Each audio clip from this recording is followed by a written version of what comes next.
নমস্কাৰ খবৰ সবিশেষলৈ স্বাগতম ষ্টুডিঅত মই পাপৰি ধিঙৰ দুব্ৰামাৰী চাপৰিত দুটা ফৈদৰ ভয়ংকৰ মাৰপিট ভূমি বিবাদক কেন্দ্ৰ কৰি দুই ফৈদৰ মাজত হোৱা সংঘাতত আহত হৈছে 8জন কৈলো ইকৰামুল হুছেইন আৰু মাতব্বৰ মুক্তুল হুছেইনৰ পৰিয়ালৰ মাজত সৃষ্টি হয় ভূমিকেন্দ্ৰিক সংঘাত মাৰপিটৰ মাজতে চৰৰ মাতব্বৰ হিচাপে পৰিচিত মুক্তুল হুছেইনে গুলীচালনা কৰাৰ অভিযোগ মাতব্বৰ মুক্তুল ৰহমানে পিস্তলেৰে গুলীয়াই আহত কৰে ইকৰামুল নামৰ লোকজনক লগতে মাতব্বৰৰ গুণ্ডা বাহিনীয়ে চুকা অস্ত্ৰেৰে কৰা আক্ৰমণত মহিলাসহ কেইবাজনো লোক আহত হৈছে ঘটনা সন্দৰ্ভত ভুক্তভোগী পৰিয়ালটোৱে ডুমডুমিয়া উপ-আৰক্ষী চকীত মকতুল হুছেইনৰ লগতে একাংশৰ বিৰুদ্ধে এজাহাৰ দাখিল কৰিছে এই ঘটনা কেন্দ্ৰ কৰি তীব্ৰ চাঞ্চল্য অব্যাহত আছে ইফালে স্থানীয় লোকে ইকৰামুলক ধিং FRUত ভৰ্তি কৰে যদিও চিকিৎসকে নগাঁৱলৈ প্ৰেৰণ কৰিছে আৰু ইতিমধ্যে আমি জনাইছো যে ঘটনাৰ পাছতে যথেষ্ট উত্তেজিত এক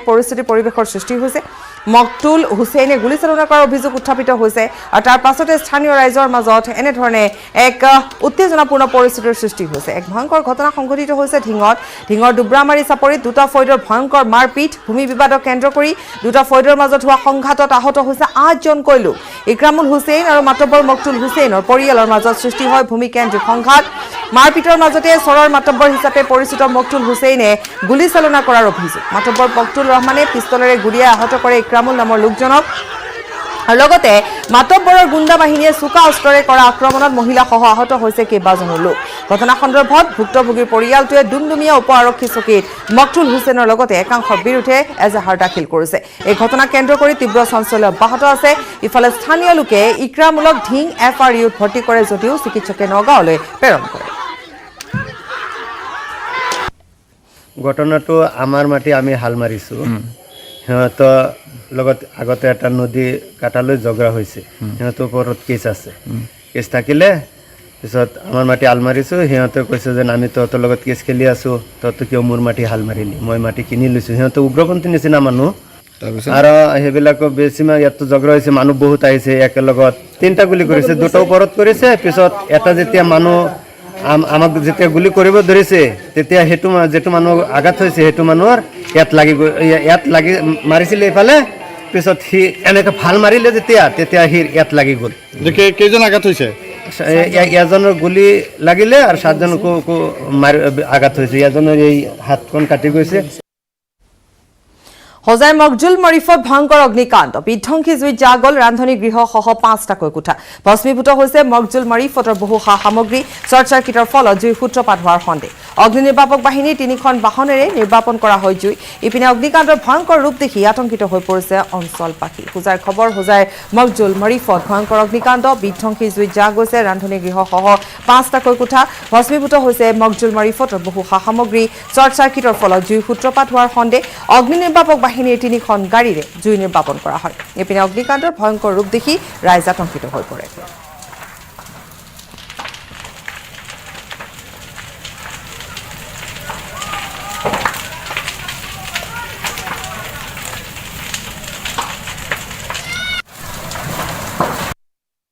ইনফৰমেশ্যনটো পোৱাৰ লগে লগে আমি আহিলোঁ 3খন গাড়ী লৈ আহিলোঁ আহি পেলাই আমি দেখা পালোঁ বহুতখিনি জ্বলিছে কিন্তু জ্বলাৰ পিছতো আমি 3খন গাড়ীয়ে পৰ্যাপ্ত পৰিমাণে আমি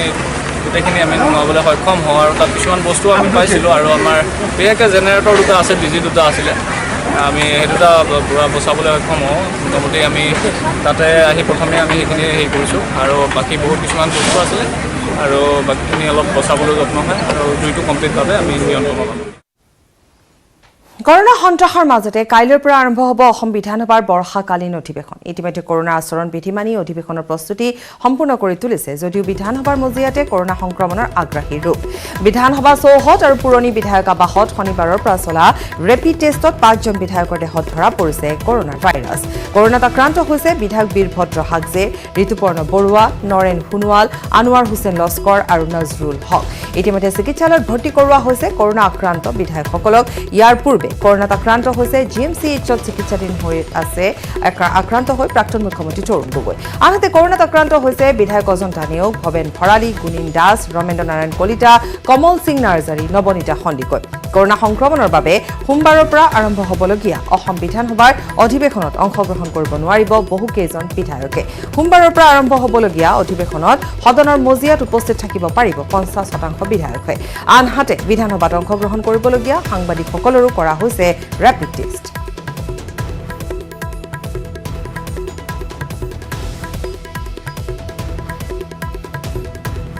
বিধানসভা অধিৱেশনক লৈ সাজু বিৰোধী কংগ্ৰেছ আৰু AIUDF শাসকীয় পক্ষক হলঠেকত পেলাবলৈ কংগ্ৰেছ আৰু AIUDFৰ যুটীয়া বৈঠক কাইলৈ কমন ইস্যুক লৈ অধিৱেশনত সৰব হৈ উঠিব কংগ্ৰেছ আৰু AIUDFৰ বিধায়ক কৰোনা দুৰ্নীতি বান খহনীয়া আদি বিষয় অধিৱেশনত উত্থাপন কৰিব বিৰোধীয়ে কাইলৈ যেহেতু সৰব হৈ পৰিব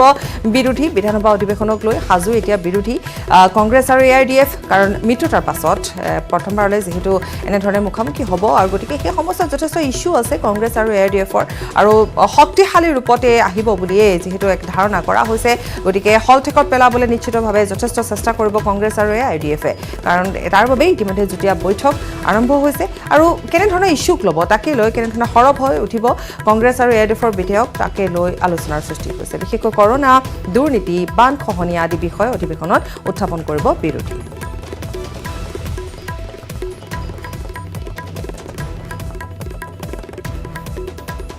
জানে কেইবাটাও আছে যোৱা সময়ত আমি কৈছোৱে সৰ্বদিশত চৰকাৰখন ব্যৰ্থ হৈছে বিশেষকৈ যি বাজেটত পুঁজি লয় সেই পুঁজিও ব্যয় কৰিব পৰা নাই তেখেতসকলে সাপ্লিমেণ্টাৰী ডিমাণ্ড দিয়ে কিন্তু সাপ্লিমেণ্টাৰী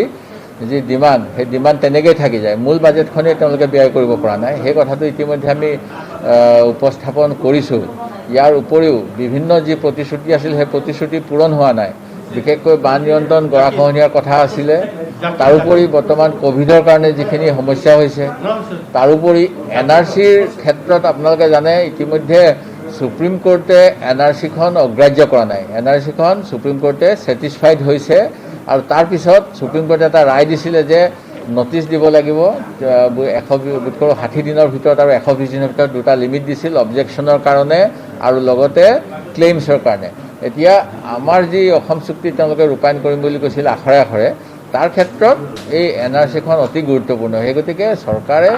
যোৱা সময়ত 1600 কোটি টকা ব্যয় কৰাৰ পিছত বহু মানুহৰ মৃত্যু হৈছে অসমৰ ইমূৰৰ পৰা সিমূৰলৈ নিজৰ ভাৰতীয়ত্ব প্ৰতিপন্ন কৰিবলৈ যাবৰ সময়ত এই গোটেইবিলাকৰ পিছতো এতিয়া চৰকাৰে NRCখন আওকাণ কৰি 2014 চনলৈকে নাগৰিকত্ব এছামক দিব বিচাৰিছে এই গোটেইবিলাক বিষয় লৈ এই কম সময় যদিও আমি চেষ্টা কৰিম যাতে সময়ৰ সদ্ব্যৱহাৰ কৰি আমি গোটেইবিলাক কথা সদনত আনিব পাৰোঁ ইয়াৰ এটা আলোচনা কৰাব পাৰোঁ আৰু ৰাইজৰো দৃষ্টি আকৰ্ষণ কৰিব পাৰোঁ কেনেকৈ তেওঁলোকে যোৱা সময়ত আমাক বৰ্ষাকালীন অধিৱেশনৰ প্ৰাক্ষণত মুখ্যমন্ত্ৰী সৰ্বানন্দ সোণোৱালৰ বাসগৃহত অনুষ্ঠিত হ'ল বিজেপি বিধায়িনী দলৰ বৈঠক প্ৰস্তুত কৰা হ'ল ৰণকৌশল বিৰোধীয়ে উত্থাপন কৰা ইস্যুক কেনেদৰে মোকাবিলা কৰিব এই সন্দৰ্ভত আলোচনা কৰে বিজেপি বিধায়কসকলে আৰু আজি যিহেতু বৰ্ষাকালীন অধিৱেশনৰ প্ৰাক্ষণত এক গুৰুত্বপূৰ্ণ বৈঠকত মিলিত হৈছে বিজেপি বিধায়িনী দলৰ বৈঠক আছিল গতিকে ৰণকৌশল প্ৰস্তুত কৰা হৈছে সেই সন্দৰ্ভত ইতিমধ্যে মন্ত্ৰী চন্দ্ৰমোহন পাটোৱাৰীয়ে জনাইছে আগবঢ়াইছে অহাকালি বিধানসভাত উত্থাপিত হ'বলগীয়া সকলো বিষয়সমূহ আলোচনা কৰা হ'ল অহাকালি বিধানসভাত আমাৰ এই চলিত বিধানসভাত ছাপ্লিমেণ্টাৰী ডিমাণ্ড হ'ব আৰু বিলো কেইবাখনো বিল আছে গতিকে বিলসমূহো আহিব গতিকে এই গোটেই বিষয়বিলাক আচলতে আজি ইয়াতে আলোচনা কৰা হ'ল আৰু সেই হিচাপত সকলো মাননীয় সদস্যক এই সম্পৰ্কে অৱগত কৰা হ'ল যে কি কেনেকুৱা ধৰণৰ বিল আহিব বা কেনেধৰণৰ প্ৰস্তাৱবিলাক আহিব এই গোটেইখিনি কথা আচলতে আজি ভালকৈ আলোচনা কৰা হ'ল আৰু সেইখিনিয়ে মেইনলি অসম বিধানসভাৰ ওপৰতে কালি খবৰ আৰু আছে সময় বিৰতি চুৰিয়া চিমেণ্ট ব্যৱহাৰ কৰিলে ঘৰ 50% অধিক মজবুত হয় আপোনাৰ ঘৰ অটুট হ'লে হ'ব অটুট অসম চুৰিয়া চিমেণ্ট অটুট ঘৰ অটুট অসম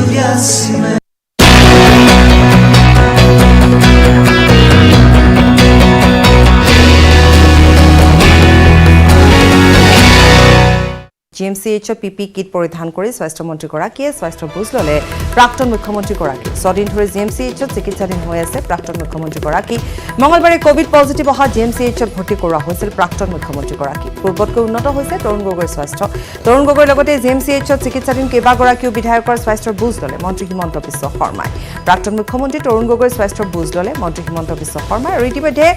জনোৱা গৈছে যে যিহেতু প্ৰাক্তন মুখ্যমন্ত্ৰী তৰুণ গগৈৰ স্বাস্থ্য বৰ্তমান সুস্থিৰ PP কিট পৰিধান কৰি স্বাস্থ্যমন্ত্ৰীগৰাকীয়ে স্বাস্থ্য বুজ লৈছে ছদিন ধৰি GMCHত চিকিৎসাধীন হৈ আছে প্ৰাক্তন মুখ্যমন্ত্ৰীগৰাকী আৰু মঙলবাৰে কোভিড পজিটিভ অহা GMCHত ভৰ্তি কৰোৱা হৈছিল পূৰ্বতকৈ উন্নত হৈছে স্বাস্থ্য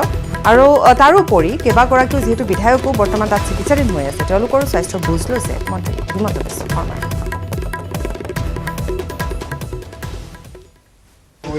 আজি মই ভিতৰত গৈছিলোঁ পেয়িং কেবিনত। তাতে আমাৰ অসমৰ প্ৰাক্তন মুখ্যমন্ত্ৰী তৰুণ গগৈ ডাঙৰীয়া চিকিৎসাধীন হৈ আছে। তেখেতৰ এতিয়া স্বাস্থ্য যথেষ্ট ভাল,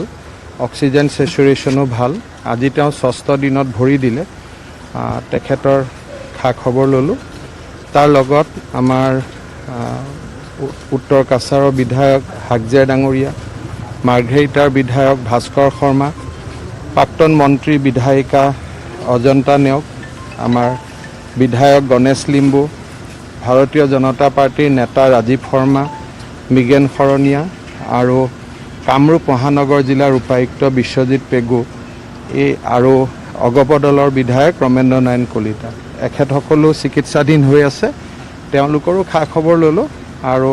প্ৰায় গোটেইবিলাকৰে স্বাস্থ্য ভালে আছে। তেখেতৰ কিন্তু তেখেতে ভাল কৰি আছে আৰু আমাৰ টিমটো লগত আছে। আৰু তেখেতক মই সুধিছোঁ, তেখেতে কৈছে সম্পূৰ্ণ মোৰ কোনো অসুবিধা হোৱা নাই। অক্সিজেন চেচুৰেশ্যন 96-97ত তেওঁ মেইনটেইন কৰি আছে। গতিকে কোনো অসুবিধা, মই বহুত দেৰি বহিলোঁ, তেওঁ অসুবিধা হোৱা নাই বুলিয়ে কৈছে। মই প্ৰায় 10-15 মিনিট একেলগে আছিলোঁ, তেওঁ অসুবিধা হোৱা নাই বুলিয়ে কৈছে।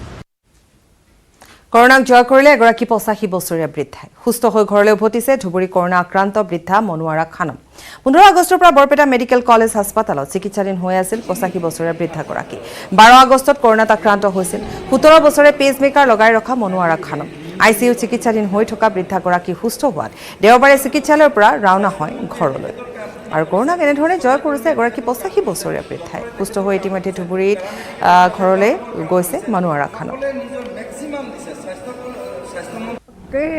একদম যথেষ্ট হেল্প কৰিছে, যথেষ্ট মানে হেৰি কৰিছে।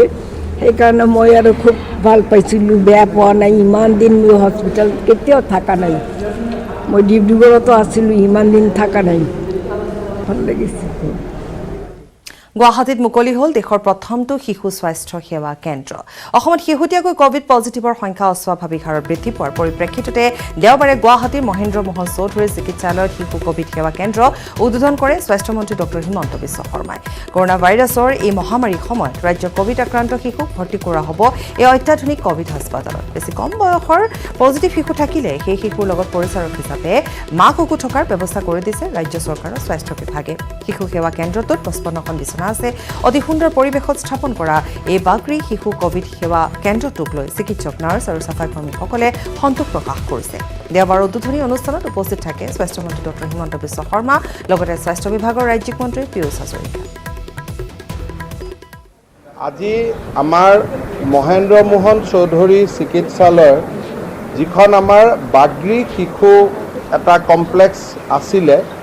তাক আমি সম্পূৰ্ণৰূপে নতুন ধৰণে সজাই পৰাই তুলি ইয়াক আমি কোভিড পজিটিভ শিশুসকলৰ কাৰণে এখন আটকধুনীয়া চিকিৎসালয় নিৰ্মাণ কৰিছোঁ।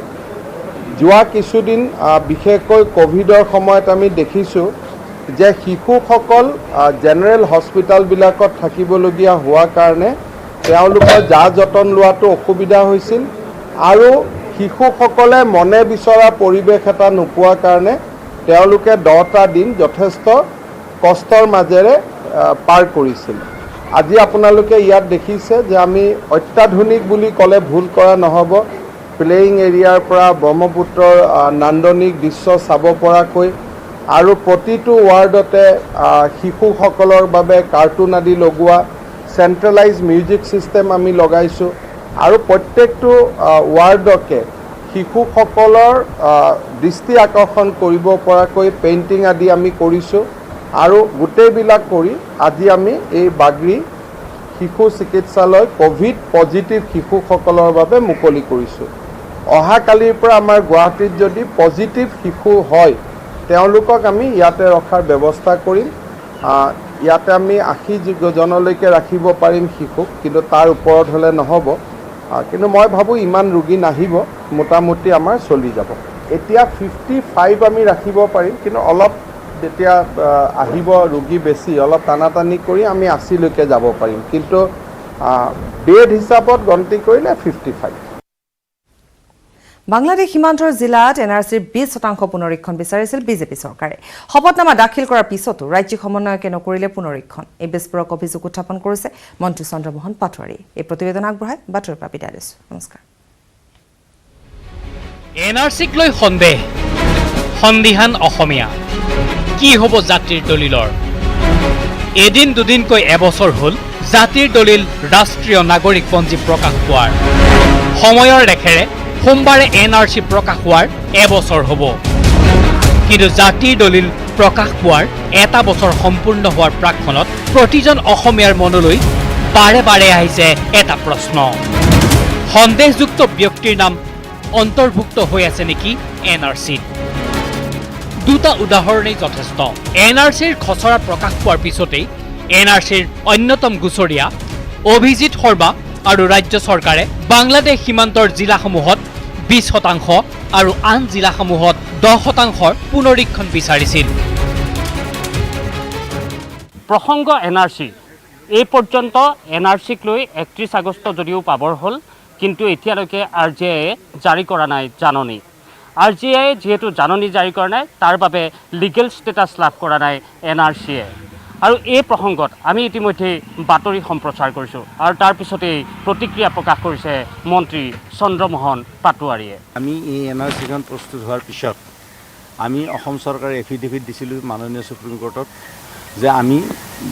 বাংলাদেশৰ নেইবাৰিং ডিষ্ট্ৰিক্টসমূহত 20% আৰু অন্য ডিষ্ট্ৰিক্টসমূহত 10% আমি ভেৰিফিকেশ্যন বিচাৰিছিলোঁ গতিকে সেই ভেৰিফিকেশ্যন বিচাৰটোত আজিও আমি অটল আছোঁ কিন্তু আগৰ যিজন চিফ কোঅৰ্ডিনেটৰ আছিল মই তেওঁৰ বিৰুদ্ধে ক'ব যোৱা নাই কিন্তু তেওঁ এই 10% ভেৰিফিকেশ্যনটো তেওঁ এটা মানে যিখিনি তেওঁ কৰিব লাগিছিল চিনচিয়াৰলি তেওঁ সেইখিনি হয়তো নকৰিলে উচ্চতম ন্যায়ালয়েও কৈছিল পুনৰীক্ষণৰ প্ৰয়োজনীয়তা আছে কিন্তু সেই কাম এনআৰচিৰ পূৰ্বৰ সমন্বয়কে কিমান দক্ষতাৰে কৰিলে তাৰ ওপৰত প্ৰশ্ন উত্থাপন হৈছে কাৰণ এনআৰচিৰ পূৰ্বৰ সমন্বয়ক প্ৰতীক হাজেলাই উচ্চতম ন্যায়ালয়ক জনাইছিল যে 27% ইনচিডেণ্টেল ভেৰিফিকেশ্যন সম্পূৰ্ণ হৈছে এই 27% ইনচিডেণ্টেল ভেৰিফিকেশ্যনত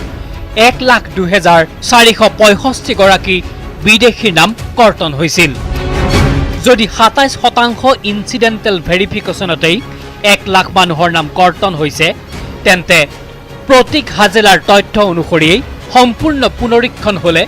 নাম কৰ্তন হলেতেন কেইবা লক্ষ মানুহৰ এনআৰচিত যে ব্যাপক খেলিমেলি হৈছে তাৰ আন এক ভয়ংকৰ তথ্য আহি পৰিছে আমাৰ হাতত এনআৰচিত অনৈতিকভাৱে অখিলঞ্জীয়াক দিয়া হৈছিল OIৰ স্বীকৃতি এই ভয়াবহ ঘটনাটো ঘটিছে কামৰূপ জিলাৰ চমৰীয়াৰ এগৰাকী বিষয়াই এনআৰচি কৰ্তৃপক্ষক প্ৰতিবেদন দিছিল যে চমৰীয়াৰ 60,000 মানুহক দিয়া হৈছিল OI টেগ এই প্ৰতিবেদনৰ পিছত 30,000 মানুহক সামৰি এনআৰচি কৰ্তৃপক্ষই আৰম্ভ কৰিছিল বিশেষ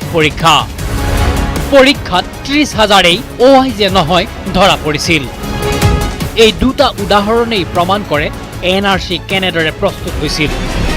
কিন্তু প্ৰশ্ন হ'ল এনআৰচি প্ৰকাশ পোৱাৰ পিছত যোৱা এটা বছৰে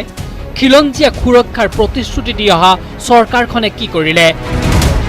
এনআৰচি শুদ্ধ ৰূপত প্ৰস্তুত কৰি উলিয়াবৰ বাবে কি কৰিলে চৰকাৰখনে নে নিৰ্বাচনৰ এটা এজেণ্ডা কৰিবৰ বাবেই ৰাখি থোৱা হৈছে এনআৰচিক যাক লৈ প্ৰতিক্ৰিয়া প্ৰকাশ কৰিছে বিৰোধী দলপতি দেৱব্ৰত শইকীয়াই চৰকাৰী ষড়যন্ত্ৰ এনআৰচি পাব্লিকেশ্যন হোৱাৰ পিছত অসম চৰকাৰে এতিয়াও কেন্দ্ৰ চৰকাৰক কোৱা নাই যে আমাৰ ত্ৰিপাক্ষিক চুক্তি অনুসৰি যি এনআৰচি আমি পালোঁ সেই এনআৰচিখন নটিফাই কৰিব লাগে তাত যিসকলৰ নাম বাদ পৰিলে সেইসকলক নাম সোমোৱাৰ সুবিধা দিব লাগে যিসকলৰ ইলিগেলি নাম সোমাইছে বহুতে কোৱাৰ দৰে তেওঁলোকৰ বাবে অবজেকশ্যনৰ ব্যৱস্থা কৰিব লাগে এই চৰকাৰখনে 2014 চনৰ ডিচেম্বৰ মাহলৈকে বিদেশীসকলক অনাৰ বাবে যিটো ব্যৱস্থা কৰিছে তাৰ সম্পূৰ্ণ এটা বিপৰীত স্থিতি হ'ব যদি এনআৰচিখন প্ৰকাশ হয় সেই গতিকে একমাত্ৰ ৰাজনৈতিক স্বাৰ্থত অসমৰ ৰাইজক তেওঁলোকে বলিৰ পথা সজালে সোমবাৰে এনআৰচিৰ খেলিমেলিক লৈ পুনৰ সৰব হ'ব APWৰ অধ্যক্ষ অভিজিৎ শৰ্মা সম্বোধন কৰিব সংবাদমেল বিজু কুমাৰ ডেকাৰ সহযোগত কেমেৰাত অঞ্জন অবিনাশৰ সৈতে Raju Barua news 18 Assam North east